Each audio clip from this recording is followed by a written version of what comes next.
Yes. అయితే ఇప్పుడు శ్రావణ మాసం మొదలవుతుంది రేపటి నుంచి కాబట్టి మరి శ్రావణ మాసం ఇంత విశిష్టత ఎందుకు?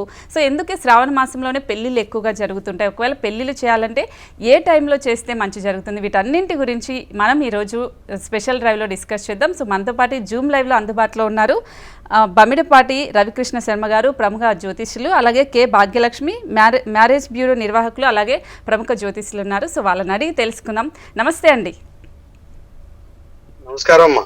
Yes sir. సో మీతోనే ఫస్ట్ స్టార్ట్ చేస్తాను రవికృష్ణ శర్మ గారు. అంటే ఇప్పుడు శ్రావణ మాసం మొదలవుతుంది. మహిళలకి ముఖ్యంగా పెళ్లి కాని వాళ్ళకు కూడా శ్రావణ మాసంలో పూజలు చేస్తే పెళ్ళి అవుతుంది అని ఒక నమ్మకం ఉంటుంది.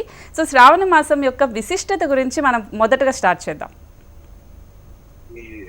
శ్రీ గురుభ్యో నమః. ప్రేక్షకులందరికీ కూడా శుభాకాంక్షలు. ఎందుకంటే ముఖ్యంగా శ్రావణ మాసము అనేసరికి ఇటు మహాలక్ష్మి అమ్మవారికి, గౌరీ అమ్మవారికి కూడా సంబంధించినటువంటి మాసంగా మనం చెప్పుకుంటూ ఉన్నాము. ప్రధానంగా ఏమిటంటే వివాహమైనటువంటి కొత్తగా వివాహమైనటువంటి మహిళలు ఎవరైతే ఉన్నారో, స్త్రీలు ఎవరైతే ఉన్నారో వారికి మంగళగౌరి వ్రతాలు ఉంటాయి. ప్రతి మంగళవారం కూడా మంగళగౌరి వ్రతాన్ని వారు నిర్వహించుకోవడం, అలాగే చివరి వారం ఉద్యాపన చేసుకోవడం అనేది జరుగుతూ ఉంటుంది.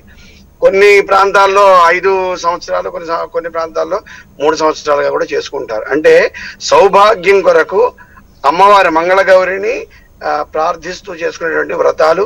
ముత్తైదులు పిలుచుకొని తాంబూలాలు ఇచ్చి వారి ఆ ముత్తైదుల యొక్క ఆశీర్వచనంతో నిండు నూరేళ్లు సౌభాగ్యంతో ఉండాలని వివాహమైన వాళ్ళు చేసుకునేటువంటి వ్రతం.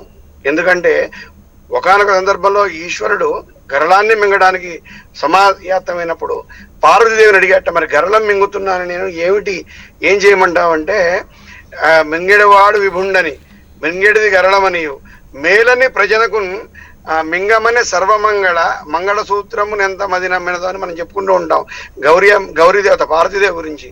అలా అమ్మవారిని ఎవరైతే కొలుస్తారో, అమ్మవారిని ఎవరైతే శ్రావణ మాసంలో వ్రతం రూపంలో, పూజ రూపంలో ఎవరైతే ప్రార్థిస్తారో, అర్చిస్తారో వారికి సకల సౌభాగ్యాలు కలుగుతాయని చెప్పి మనకి పురాణాలు, మనకి సనాతన ధర్మం చెప్తుంది. కాబట్టి ఈ యొక్క శ్రావణ మాసంలో ఇది ఒక చాలా విశిష్టత.